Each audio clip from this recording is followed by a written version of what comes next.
Hi good morning, ನಾನು Shiva, fitness coach. So ಇವತ್ತು ಯಾವ ಟೈಮಲ್ಲಿ ಊಟ ಮಾಡಬೇಕು ಮತ್ತು ಯಾವ ಟೈಮಲ್ಲಿ ನಾಷ್ಟ ಮಾಡಿದ್ರೆ ಚೆನ್ನಾಗಿರುತ್ತೆ ಮತ್ತು ವೆಯ್ಟ್ ಮ್ಯಾನೇಜ್ಮೆಂಟ್ಗೆ ಮತ್ತು ಡೈಜೆಷನ್ಗೆ ಹೆಲ್ಪ್ ಆಗೋ ಥರ ಡಯಟ್ ಪ್ಲಾನ್ನ ಹೇಗೆ ಡಿಸೈನ್ ಮಾಡ್ಕೊಳ್ಳೋದು, ಇದ್ರ ಬಗ್ಗೆ ಎಲ್ಲನೂ ಕೂಡ ಮಾತಾಡೋಣ. ಸೊ ಅದಕ್ಕಿಂತ ಮುಂಚೆ ಹೊಸದಾಗಿ ಸಮ್ಮರ್ ಕ್ಯಾಂಪ್ ಬ್ಯಾಚ್ ಶುರುವಾಗಿದೆ ಆ್ಯಂಡ್ ವೆಯ್ಟ್ ಲಾಸ್ ಮಾಡೋರಿಗೂ ಕೂಡ ಹೊಸ ಬ್ಯಾಚ್ ಶುರುವಾಗಿದೆ, ವೆಯ್ಟ್ ಗೇನ್ ಮಾಡೋದು ಕೂಡ ಹೊಸ ಬ್ಯಾಚ್ ಶುರುವಾಗಿದೆ. ಸೊ ನಿಮ್ಮಲ್ಲಿ ಯಾರಿಗಾದ್ರೂ ಕೂಡ ವೆಯ್ಟ್ ಲಾಸ್ ಮಾಡ್ತೀನಿ ಮನೆಯಲ್ಲೇ ಕೂತ್ಕೊಂಡು, ಸೊ ನನಗೆ ಯಾವುದಾದ್ರೂ ಸ್ಟ್ರಿಕ್ಟ್ ಡಯಟ್ ಇಲ್ಲದೆ ಈಸಿಯಾಗಿ ಹೆಲ್ತಿಯಾಗಿ ಮಸಲ್ಸ್ ಕ್ವಾಲಿಟಿನ ಇನ್ಕ್ರೀಸ್ ಮಾಡ್ತಾ ಫ್ಯಾಟ್ ಲಾಸ್ನ ಮಾತ್ರ ಮಾಡ್ತಾ ಬಾಡಿನ ಶೇಪಲ್ಲಿ ಇಟ್ಕೋಬೇಕಾದ್ರೆ ನಿಮ್ಮಲ್ಲಿ ಖಂಡಿತ ಆಸೆ ಇದ್ದರೆ ಸೊ ಈ ಕಾಂಟ್ಯಾಕ್ಟ್ ನಂಬರ್ಗೆ ಕಾಂಟ್ಯಾಕ್ಟ್ ಮಾಡಿ, ಖಂಡಿತ ನಿಮಗೆ ಹೆಲ್ಪ್ ಮಾಡ್ತೀನಿ. ಐ ವಿಲ್ ಗೈಡ್ ಯು, ಓಕೆನಾ? ಸೊ ಮತ್ತು ಇನ್ಯಾಕೆ ತಡ ಈ ವಿಡಿಯೋ ಶುರು ಮಾಡೋಣ. ಸೊ ಮೊದಲನೇದಾಗಿ ಇತ್ತೀಚಿನ ದಿನಗಳಲ್ಲಿ ನಮಗೆ ಯಾವ ಟೈಮಲ್ಲಿ ನಾಷ್ಟ ಮಾಡಬೇಕು, ಯಾವ ಟೈಮಲ್ಲಿ ಊಟ ಮಾಡಬೇಕು, ಯಾವ ಟೈಮಲ್ಲಿ ರಾತ್ರಿ ಊಟ ಮಾಡಬೇಕು, ನಿದ್ದೆ ಯಾವ ಟೈಮಲ್ಲಿ ಮಾಡಬೇಕು, ನೀರು ಯಾವ ಟೈಮಲ್ಲಿ ಮಾಡೋಕ್ಕೆ ಗೊತ್ತೇ ಇಲ್ಲ. ಬಿಕಾಸ್ ಆಫ್ ಗೊತ್ತಿದ್ರೂ ಕೂಡ ಮಾಡೋಕ್ಕಾಗಲ್ಲ. ಇವಾಗಿನ ಬ್ಯುಸಿ ಶೆಡ್ಯೂಲ್ನಲ್ಲಿ ಸೊ ನಮ್ಗೆ ಇಷ್ಟ ಬಂದ ನಾವು ಡಿಸೈನ್ ಮಾಡ್ಕೊಂಡ್ಬಿಡ್ತೀವಿ. ಹತ್ರ 11 ಗಂಟೆಗೆ ಊಟ ಮಾಡೋದು, ಸೊ ಬೆಳಗ್ಗೆ 11 ಗಂಟೆಗೆ ನಾಷ್ಟ ಮಾಡೋದು, ಮಧ್ಯಾಹ್ನ 4 ಗಂಟೆಗೆ ನಾಷ್ಟ ಮಾಡೋದು, ಊಟ ಮಾಡೋದು, ಹೀಗೆಲ್ಲ ಮಾಡ್ಕೊಳ್ತಿರ್ತೀವಿ. ಮತ್ತು ನೀರು ಸರಿಯಾಗಿ ಕುಡಿಯೋಲ್ಲ, ನಿದ್ರೆ ಸರಿಯಾಗಿ ಮಾಡಲ್ಲ. ಸೊ ಹೀಗೆಲ್ಲ ಮಾಡಿ ನಮ್ಮ ದೇಹನ ಆರೋಗ್ಯನ ಹಾಳು ಮಾಡ್ಕೊಳ್ತಾ ಬರ್ತಾಯಿರ್ತೀವಿ. ಸರಿಯಾಗಿ ಡೈಜೆಷನ್ ಪ್ರಾಬ್ಲಮ್ ಆಗ್ತಾ ಇರುತ್ತೆ ಆ್ಯಂಡ್ ನ್ಯೂಟ್ರಿಷನ್ ಅಬ್ಸರ್ಪ್ಷನ್ಸ್ ಆಗ್ತಾ ಇರಲ್ಲ, ವೆಯ್ಟ್ ಗೇನ್ ಕೂಡ ಆಗ್ತಾ ಇರುತ್ತೆ. ಮತ್ತು ಕೆಲವರಿಗೆ ಅಂಡರ್ ವೆಯ್ಟ್ನಲ್ಲೂ ಇರ್ತಾರೆ, ಎಷ್ಟೊತ್ತಿದ್ರೂ ಕೂಡ ದಪ್ಪ ಕೂಡ ಆಗ್ತಿರಲ್ಲ. ಸೊ ಹೀಗೆಲ್ಲ ಆಗ್ತಾ ಇರುತ್ತೆ. ಸೊ ಇದೆಲ್ಲದ್ರ ಬಗ್ಗೆ ಇವತ್ತು ನೀಟಾಗಿ ಡಿಸ್ಕಷನ್ ಮಾಡೋಣ. ಸೊ ಮೊದಲನೇದಾಗಿ ನೀವೇನೇನು ಮಾಡ್ತಿದ್ರೋ ಅದು ನನಗೆ ಗೊತ್ತಿಲ್ಲ. ಸೊ ಈಗ ಏನು ಮಾಡಿದ್ರೆ ಬೆಟರ್ ಆಪ್ಷನ್ಸ್ ಅಂತ ನಾನು ಹೇಳ್ಕೊಡ್ತೀನಿ. ಸೊ ಅದನ್ನು ಮಾತ್ರ ಮಾಡೋಣ, ಸರಿನಾ? ಒಬ್ಬ ಮನುಷ್ಯಂದು ಮೈಂಟೆನೆನ್ಸ್ ಕ್ಯಾಲೋರಿ ಬಂದು ಹೆಚ್ಚು ಕಡಿಮೆ 2000 ಕ್ಯಾಲೋರಿ ಇರುತ್ತೆ. ಸೊ 2000 ಕ್ಯಾಲೋರಿ ಒಳಗೆ ನಿಮ್ಮದು ಊಟನ, ಇಡೀ ದಿವಸದ ಊಟನ ಡಿಸೈನ್ ಮಾಡಿದ್ರೆ ಸಾಕಾಗುತ್ತೆ ನಿಮ್ಮ ವೆಯ್ಟ್ ಮ್ಯಾನೇಜ್ಮೆಂಟ್ ಮಾಡೋದಕ್ಕೆ. ಸೊ ಕ್ಯಾಲೋರಿ ಬಗ್ಗೆ ನಾನು ಸಾಕಷ್ಟು ವೀಡಿಯೋಸ್ ಮಾಡಿದ್ದೀನಿ ನೋಡಿ, ಅಥವಾ ನನ್ನ ಕಾಂಟ್ಯಾಕ್ಟ್ ಕೂಡ ಮಾಡಿ, ನನಗೆ ಕ್ಯಾಲೋರಿ ಮ್ಯಾನೇಜ್ಮೆಂಟ್ ಕೂಡ ಹೇಳ್ಕೊಡ್ತೀನಿ. ಅಷ್ಟರೊಳಗೆ ನಿಮ್ಮದು ಊಟನ ಡಿಸೈನ್ ಮಾಡ್ಕೋಬೇಕು. ಅದ್ರ ಜೊತೆಗೆ ಸೊ ನಮ್ಮದು ದಿನನಿತ್ಯ ನೀರಿನ ಇಂಟೇಕ್ ಕನಿಷ್ಠ ಪಕ್ಷ 3 ರಿಂದ 3.5 ಲೀಟರ್ ನೀರು ಇಟ್ಕೊಳ್ಳೋದು ಒಳ್ಳೆ ಅಭ್ಯಾಸ. ಹಾಗೆ ರಾತ್ರಿ 7 ರಿಂದ 8 ಅವರ್ ನಿದ್ದೆ ಮಾಡೋದು ಕೂಡ ಅಷ್ಟೇ ಬೆಟರ್ ಆಪ್ಷನ್ಸ್. ನೀವೇನೋ ಫಿಸಿಕಲ್ ಆ್ಯಕ್ಟಿವ್ ಮಾಡ್ತಿದ್ರೆ, ಅದರ ವಾಕಿಂಗು, ಜಾಗಿಂಗು, ಎಕ್ಸಸೈಸು, ಯೋಗ, ಜಿಮ್, ಜುಂಬಾ ಹಿಂಗೆ ಮಾಡ್ತಿದ್ರೆ ನೋ ಪ್ರಾಬ್ಲಮ್, ನೀವು ಕಂಟಿನ್ಯೂ ಮಾಡ್ಬೋದು, ಏನು ಪ್ರಾಬ್ಲಮ್ ಏನಿಲ್ಲ. ಸೊ ಫಿಸಿಕಲ್ ಆ್ಯಕ್ಟಿವಿಟಿ ಮಾಡೋದನ್ನ ವೆಯ್ಟ್ ಲಾಸ್ ಆಗಲ್ಲ. ಫಿಟ್ನೆಸ್ನ ಮೈಂಟೈನ್ ಮಾಡೋದಕ್ಕೆ, ಫಿಟ್ ಆಗೋದಕ್ಕೆ, ಫ್ಲೆಕ್ಸಿಬಿಲಿಟಿನ ಮೈಂಟೈನ್ ಮಾಡೋಕ್ಕೆ ಖಂಡಿತ ಹೆಲ್ಪ್ ಆಗುತ್ತೆ, ಓಕೆನಾ? Specially blood circulation.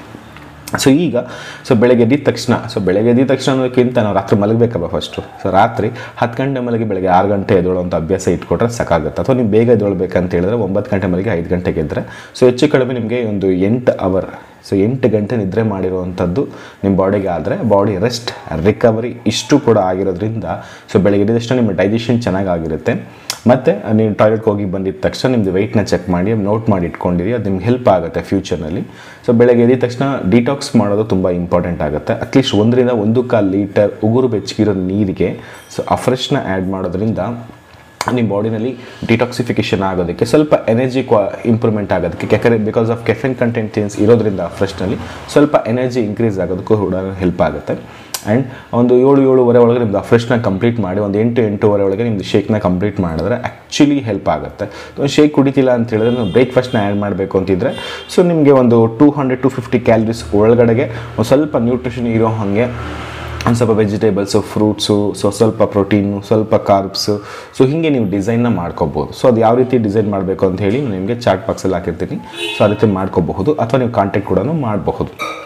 So normal ಫುಡ್ಡಲ್ಲಿ calorie maintain ಮಾಡೋದು ಬಹಳ ಕಷ್ಟ. ಮಾಡಿದ್ರು ಕೂಡ ನ್ಯೂಟ್ರಿಷನ್ ಮೇಂಟೈನ್ ಮಾಡೋಕ್ಕಾಗಲ್ಲ. ಯಾವುದೋ ಒಂದನ್ನು ಸ್ಯಾಕ್ರಿಫೈಸ್ ಮಾಡಬೇಕು. ಒಂದು ಕ್ಯಾಲರಿ ಕಡಿಮೆ ಕೊಡಬೇಕು, ಇಲ್ಲ ನ್ಯೂಟ್ರಿಷನಸ್ ಬಿಟ್ಬಿಡ್ಬೇಕು, ನ್ಯೂಟ್ರಿಷನ್ ಮರ್ತ್ಬಿಡ್ಬೇಕು ನೀವು.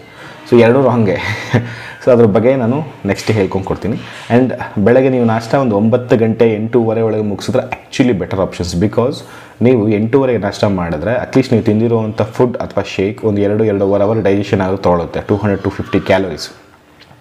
ಸೊ ಅದು 10-10:30 11 ಗಂಟೆಗೆ ಖಾಲಿ ಆಗುತ್ತೆ. ಸೊ ಅಲ್ಲಿಂದ ನಿಮ್ಮ ಬಾಡಿಲಿರುವಂಥ ಫ್ಯಾಟ್ ಎನರ್ಜಿಗೆ ಕನ್ವರ್ಟ್ ಆಗೋದಕ್ಕೆ ಇನ್ನರ್ ಎಗೈನ್ ನೀವು ಎಷ್ಟು ಗಂಟೆಗೆ ಊಟ ಮಾಡ್ತಿರೋ ಅಷ್ಟು ಟೈಮ್ ಕೂಡ ಅದು ಯೂಸ್ ಆಗುತ್ತೆ.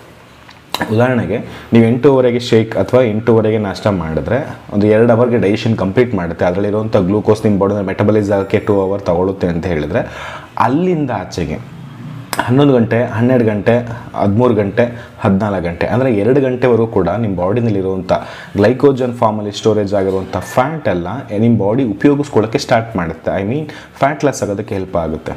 ಆವಾಗ ನೀವೇನು ಮಾಡಬೇಕು, ಬಾಡಿಗೆ ನೀರನ್ನು ಕೊಡುವಂಥ ಕೆಲಸ ಮಾಡಬೇಕು. ಇದು ಸ್ಪ್ರೈಟ್ ಅಲ್ಲ ದೇವರು, ಆಮೇಲೆ ಸ್ಪ್ರೈಟ್ ಕೊಟ್ಬಿಟ್ಟಿದ್ದಾರೆ, ಬಾಟಲ್ ಮಾತ್ರ ಸ್ಪ್ರೈಟ್ ಕೊಟ್ಟರೆ ಗೋಹಿಂದ. ಸೊ ನೀರು ಕೊಡೋಕ್ಕೆ ಸ್ಟಾರ್ಟ್ ಮಾಡಿ. ಪ್ಲೈನ್ ವಾಟರ್ ಕುಡಿ, ಹಾಟ್ ವಾಟರ್ ಕುಡಿ, ಕೋಲ್ಡ್ ವಾಟ್ರು, ಫ್ರಿಜ್ ವಾಟ್ರು, ಮಡಕೆ ನೀರು, ಯಾವ ನೀರು ನಿಮ್ಗೆ ಯಾವುದು ಕಂಫರ್ಟ್ ಇರುತ್ತೋ ಆ ನೀರು ಕುಡಿಬೋದು, ನೋ ಪ್ರಾಬ್ಲಮ್. ಶುಚಿಯಾಗಿದ್ದರೆ ಸಾಕು. ಓಕೆ. ಆ್ಯಂಡ್ ನೆಕ್ಸ್ಟು ಮಧ್ಯಾಹ್ನ ನೀವೇನು ಊಟಕ್ಕೆ ಕೂತ್ಕೊಳ್ತೀರೋ, ಸೊ ನಿಮ್ಮ ಊಟದಲ್ಲಿ ಒಂದು 50%ಗಿಂತ ಜಾಸ್ತಿ ಪ್ರೋಟೀನ್ ಮತ್ತು ಫೈಬರ್ ಬೇಸ್ಡ್ ಇರೋ ಹಾಗೆ ಇಟ್ಕೊಂಡ್ರೆ ಬೆಸ್ಟ್ ಆಪ್ಷನ್ಸ್. ತುಂಬ ಜನ ಹೇಳ್ತಾರೆ ಗ್ಲೋಬಲ್ ಫಿಲಾಸಫಿ ನ್ಯೂಟ್ರಿಷನ್ ಪ್ರಕಾರ ಸೊ 30%, 40% ಕಾಂಬಿನೇಷನ್ ಇದೆ. ಬಟ್ ನೀವು ವೆಯ್ಟ್ ಮ್ಯಾನೇಜ್ಮೆಂಟ್ ಮಾಡಬೇಕು ಅಂತ ಫಿಕ್ಸ್ ಆದರೆ ನೀವು 50%ಗಿಂತ ಜಾಸ್ತಿನೇ ಪ್ರೋಟೀನ್ ಇಟ್ಕೋಬೇಕು. ಇನ್ನು 40% ಅಷ್ಟು ನೀವು ಫೈಬರೇ ಇಟ್ಕೊಂಡ್ರೆ ಆ್ಯಕ್ಚುಲಿ ನಿಮ್ದು ವೆಯ್ಟ್ ಮ್ಯಾನೇಜ್ಮೆಂಟ್ಗೆ ಹೆಲ್ಪ್ ಆಗುತ್ತೆ. ಇನ್ನು 10% ನೀವು ಕಾರ್ಬೋಹೈಡ್ರೇಟ್ಸ್ ಅಂದರೆ ಅಕ್ಕಿ, ಜೋಳ, ರಾಗಿ, ಗೋಧಿ, ಬಾರ್ಲಿಯಿಂದ ಮಾಡಿರುವಂಥ ಪದಾರ್ಥ ಇಟ್ಕೊಂಡ್ರೆ ಬೆಸ್ಟ್ ಆಪ್ಷನ್ಸ್. ಫ್ಯಾಟ್ಗೆ ಬೇಕಾದ್ರೆ ನೀವು ಬೆಣ್ಣೆ, ತುಪ್ಪ ಅಥವಾ ಅವಕಾಡೋ ಅಥವಾ ಡ್ರೈ ನಟ್ಸ್ ಈ ಥರ ಯೂಸ್ ಮಾಡೋಕ್ಕೂ ಮಾಡಲೇಬೇಕಂತ ಏನಿಲ್ಲ ನೀವು ವೆಯ್ಟ್ ಲಾಸ್ ಪ್ರೋಗ್ರಾಮ್ ಟೈಮಲ್ಲಿ. ಸೊ ಅದಕ್ಕೆ ಜಾಸ್ತಿ ನೀವು ಪ್ರೋಟೀನ್ ಮತ್ತು ಫೈಬರ್ ಬೇಸ್ಡ್ ಮೇಲೆ ಫೋಕಸ್ ಮಾಡಿದ್ರೆ ಸಾಕಾಗುತ್ತೆ. ಸೊ ಪ್ರೋಟೀನ್ ಬಂದು ನಿಮಗೆ ಕಾಳುಗಳಲ್ಲಿ ಮತ್ತು ನಾನ್ ವೆಜ್ಗಳಲ್ಲಿ ಮತ್ತು ಡೈರಿ ಪ್ರಾಡಕ್ಟ್ಸ್ಗಳಲ್ಲಿ, ಸೊ ಕಾಳು ಮತ್ತು ಧಾನ್ಯಗಳಲ್ಲಿ ಸಿಗುತ್ತೆ. ಮತ್ತು ಫೈಬರ್ ಬಂದು ನಿಮಗೆ ಹಣ್ಣು ತರಕಾರಿಗಳಲ್ಲಿ, ಬೇಳೆಕಾಳುಗಳಲ್ಲಿ ಸಿಗುತ್ತೆ. ಸಿಪ್ಪೆ ಸಮೇತ ತಿನ್ನುವಂತಹ ಎಲ್ಲ ತರಕಾರಿ, ಹಣ್ಣು ಮತ್ತು ಕಾಳುಗಳಲ್ಲಿ ಸಿಗುತ್ತೆ. ಸಿಂಪಲ್. ಓಕೆ. ಕಾರ್ಬ್ಸ್ ಬಂದು ಆಲ್ರೆಡಿ ಹೇಳ್ದಂಗೆ ಅಕ್ಕಿ, ಜೋಳ, ಗೋಧಿ, ರಾಗಿ, ಬಾರ್ಲಿಯಿಂದ ಸಿಗುತ್ತೆ. ಸೊ ಇವರ 10% ಇಟ್ಕೊಳ್ಳಿ ಪ್ರೋಟೀನ್, 50% ಇಟ್ಕೊಳ್ಳಿ, 40% ಫೈಬರ್ನ ಇಟ್ಕೊಂಡ್ರೆ ನಿಮ್ಮದು ವೆಯ್ಟ್ ಮ್ಯಾನೇಜ್ಮೆಂಟ್ಗೆ ಹೆಲ್ಪ್ ಆಗುತ್ತೆ. ಆಗಂತೂ ಇಷ್ಟು ತಿನ್ನಬೇಕಂತ ಏನಿಲ್ಲ, ನೀವು ಎಷ್ಟು ತಿನ್ನಬೇಕು ಅಂತ ಫಿಕ್ಸ್ ಆಗಿರ್ತೀರೋ ಅದರಲ್ಲೇ ಈ ಥರ ಡಿಸೈನ್ ಮಾಡಿದ್ರೆ ನಿಮ್ಗೆ ಹೆಲ್ಪ್ ಆಗುತ್ತೆ.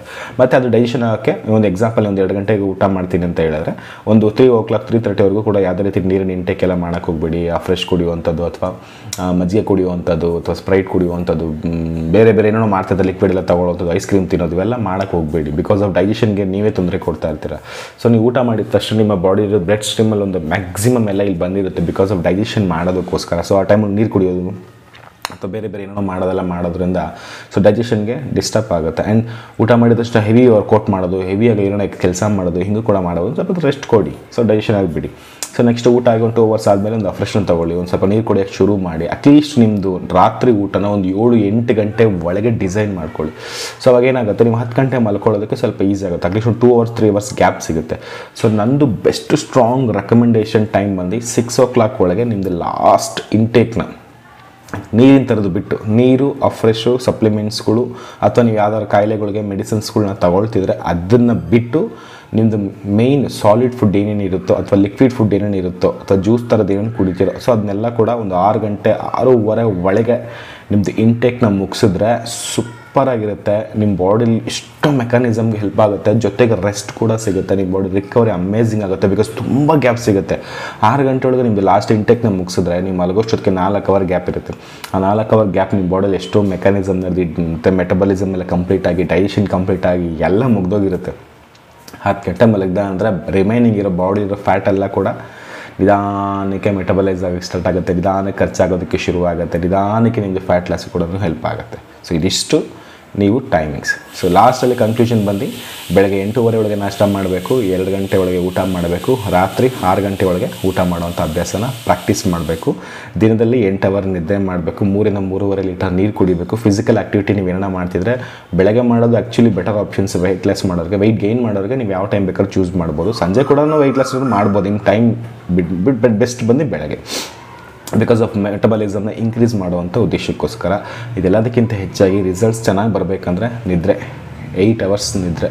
ಸೊ ಇಷ್ಟನ್ನು ಮಾಡಬೇಕು. ಇದೆಲ್ಲದಕ್ಕಿಂತ ಹೆಚ್ಚಾಗಿ ನ್ಯೂಟ್ರಿಷನ್ನ ಕರೆಕ್ಟಾಗಿ ಅರ್ಥ ಮಾಡ್ಕೊಂಡು ಮಾಡಬೇಕು. ಪ್ರತಿಯೊಬ್ಬ ಮನುಷ್ಯನಿಗೂ 90 ನ್ಯೂಟ್ರಿಯೆಂಟ್ಸ್ ಬೇಕು ಪರ್ ಡೇ. ಸೊ ಅಷ್ಟು ನ್ಯೂಟ್ರಿಷನ್ ನೀವು ಕೊಡೋ ಹಾಗೆ ನೋಡ್ಕೋಬೇಕು. ಸೊ ಇದನ್ನೆಲ್ಲ ಹೆಂಗೆ ಕೊಡೋದು, ಇದನ್ನೆಲ್ಲ ಹೆಂಗೆ ಮಾಡೋದು, ಮತ್ತು ಇದಕ್ಕೆಲ್ಲ ಪರ್ಸನಲ್ ಕೋಚ್ ನಿಮಗೆ ಬೇಕಾದರೆ ಖಂಡಿತ ಕಾಂಟ್ಯಾಕ್ಟ್ ಮಾಡಿ, ಖಂಡಿತ ನಿಮಗೆ ಹೆಲ್ಪ್ ಮಾಡ್ತೀನಿ. ಬಟ್ ಬೇರೆ ಆಲ್ರೆಡಿ ನೀವು ಎಲ್ಲೋ ಕಡೆ ಪ್ರಾಡಕ್ಟ್ಸ್ನ ತೊಗೊಂಡು ದಯವಿಟ್ಟು ಇಲ್ಲಿ ಕೇಳೋಕ್ಕೆ ಹೋಗ್ಬಿಡಿ. ನನ್ನ ಹತ್ರ ಯಾರು ಪ್ರಾಡಕ್ಟ್ಸ್ ತೊಗೊಳ್ತಾರೋ, ನಾನು ಯಾರು ಕೋಚ್ ಮಾಡಬೇಕೋ ಅವ್ರಿಗೆ ನಾನು ಮಾಡೋದು. ದಯವಿಟ್ಟು ನೀವು ಬೇರೆ ಕಡೆ ಪ್ರಾಡಕ್ಟ್ಸ್ ತೊಗೊಂಡು ನನ್ನ ಹತ್ರ ಕಾಂಟ್ಯಾಕ್ಟ್ ಮಾಡಬೇಡಿ. ನನಗೆ ಬರೋದ್ರಲ್ಲೇ ಮ್ಯಾಕ್ಸಿಮಮ್ ಕಾಲ್ಸ್ ಹಾಗೆ. ನಿಮ್ಗೆ ಆಲ್ರೆಡಿ ಪ್ರಾಡಕ್ಟ್ಸ್ನ ನಿಮ್ಮ ಕೋಚ್ ನೀವು ಕೊಡ್ತೀರಿ, ನೀವು ಅಲ್ಲೇ ತೊಗೊಳ್ಳಿ. ನಿಮ್ಗೆ ಗೊತ್ತಿಲ್ಲ ಅಂದರೆ ಅವ್ರನ್ನ ಕೇಳಿ, ಅವ್ರು ನಿಮ್ಗೆ ಖಂಡಿತ ಗೈಡ್ ಮಾಡ್ತಾರೆ. ಅವ್ರಿಗೂ ಗೊತ್ತಿಲ್ಲ ಅಂದರೆ ಅವ್ರ ಕೋಚ್ ಒಬ್ರು ಇರ್ತಾರೆ, ಕೇಳಿ. ನಿಮ್ಗೆ ಯಾರೂ ಇಲ್ಲ, ನೀವು ಎಲ್ಲೋ ಒಂದು ಕಡೆ ತೊಗೊಳ್ತಿದ್ದೀರಾ, ಎಲ್ಲ ಆನ್ಲೈನಲ್ಲೇ ಎಲ್ಲ ಫೇಕ್ ಪ್ರಾಡಕ್ಟ್ಸ್ ತೊಗೊಳ್ತಿದ್ದೀರಾ, ಹಂಗಿರೋ ದಯವಿಟ್ಟು ತೊಗೊಳ್ಕೊಬೇಡಿ. ಬಿಕಾಸ್ ಹರ್ಬಲೈಫ್ ನ್ಯೂಟ್ರಿಷನ್ ಪ್ರಾಡಕ್ಟ್ಸು ಯಾವುದೇ ರೀತಿ ಕಾಮರ್ಸ್ ಕಂಪ್ನಿಗಳಲ್ಲಿ ಬಿಟ್ಟಿಲ್ಲ. ದಯವಿಟ್ಟು ತೊಗೊಂಡು ಮೋಸ ಹೋಗಬೇಡಿ. ಸೊ ನಿಮಗೆ ಹೊಸದಾಗಿ ಸ್ಟಾರ್ಟ್ ಮಾಡ್ತೀನಿ, ಒಳ್ಳೆ ಕೋಚ್ ಬೇಕು, ಪ್ರೊಫೆಷನಲ್ ಕೋಚ್ ಬೇಕು, ಮತ್ತು ನೀಟಾಗಿ ಗೈಡ್ ಬೇಕು. ಆನ್ಲೈನ್ ಬೇಕಾದ್ರೂ ಓಕೆ, ಆಫ್ಲೈನ್ ಬೇಕಾದ್ರೂ ಓಕೆ, ಕೋಚ್ ಬೇಕು, ಒರಿಜಿನಲ್ ಪ್ರಾಡಕ್ಟ್ಸ್ ಬೇಕು, with guarantee money back challenge ಕೂಡ ಬೇಕು ಅಂತಿದ್ರೆ ಖಂಡಿತ ನನ್ನ ಕಾಂಟ್ಯಾಕ್ಟ್ ಮಾಡಿ, ಖಂಡಿತ ನಿಮಗೆ ಹೆಲ್ಪ್ ಮಾಡ್ತೀನಿ. Thank you so much and bye bye.